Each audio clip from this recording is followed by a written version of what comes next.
आज हम लोग यूपी बोर्ड कक्षा 10 हिंदी काव्य खंड में सूरदास जी द्वारा रचित पद देखेंगे। तो सबसे पहले हम पहले पद को देखते हैं। चरण कमल बंदौ हरि राई, जाकी कृपा पंगु गिरि लंघे, अंधे को सब कुछ दर्शाई। बहिरो सुने गुंग पुनि बोले, रंक चले सिर छत्र धराई। सूरदास स्वामी करुणा में बार बार बंदौ तिह पाई। तो सबसे पहले हम संदर्भ लिखेंगे कि प्रस्तुत पद्य सूरदास द्वारा रचित सूरसागर नामक ग्रंथ से हमारी पाठ्य पुस्तक हिंदी की काव्य खंड में संकलित पद शीर्षक से लिया गया है। उसके बाद प्रसंग लिखेंगे। प्रसंग में लिखेंगे कि प्रस्तुत पद्य में कवि सूरदास जी ने श्री कृष्ण की महिमा का वर्णन करते हुए उनके चरणों की वंदना की है। अब व्याख्या हम इस प्रकार लिखेंगे कि सूरदास कह रहे चरण कमल बंदौ हरिराई। सूरदास जी श्री कृष्ण के कमल रूपी चरणों की वंदना करते हुए कहते हैं कि जाकी कृपा पंगु गिरि लंघे, अंधे को सब कुछ दर्शाई।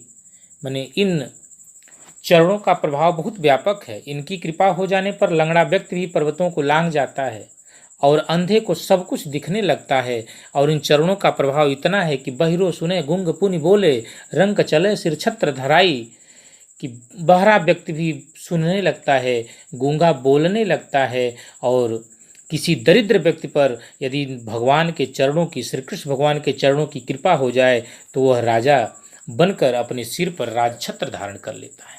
तो सूरदास जी कहते हैं कि सूरदास स्वामी करुणा में बार बार बंदौ तिहि पाई। सूरदास जी कहते हैं कि ऐसे दयालु प्रभु श्री कृष्ण के चरणों की मैं बार बार वंदना करता हूँ। अब दूसरा पद देखेंगे। अविगत गति कछु कहत न आवे, ज्यों गूंगे मीठे फल को रस अंतर्गत ही भावे। परम स्वाद सब ही सुनिरंतर अमित तोष उपजावे। मन वाणी को अगम अगोचर सो जाने जो पावे। रूप रेख गुण जाति जुगत बिनु निरालंब कित धावे। शव विधि अगम विचार हिताते सूर शगुन पद गावे।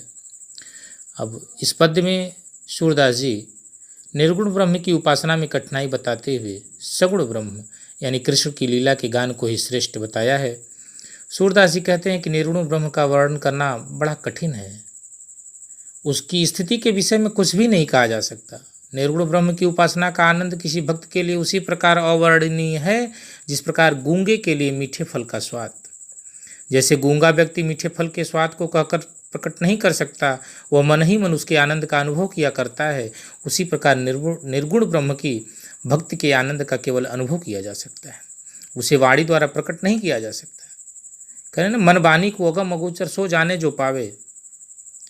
यद्यपि निर्गुण ब्रह्म की प्राप्ति से निरंतर अत्यधिक आनंद प्राप्त होता है और उपासक को उससे असीम संतोष भी प्राप्त होता है, परंतु वह प्रत्येक की सामर्थ्य से बाहर की बात है, उसे इंद्रियों से नहीं जाना जा सकता।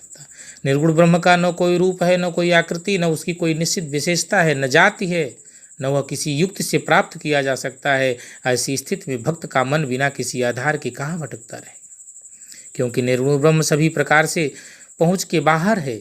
इसी कारण सभी प्रकार से विचार करके ही सूरदास जी ने सगुण श्री कृष्ण की लीला के पद गाना अधिक उचित समझा है।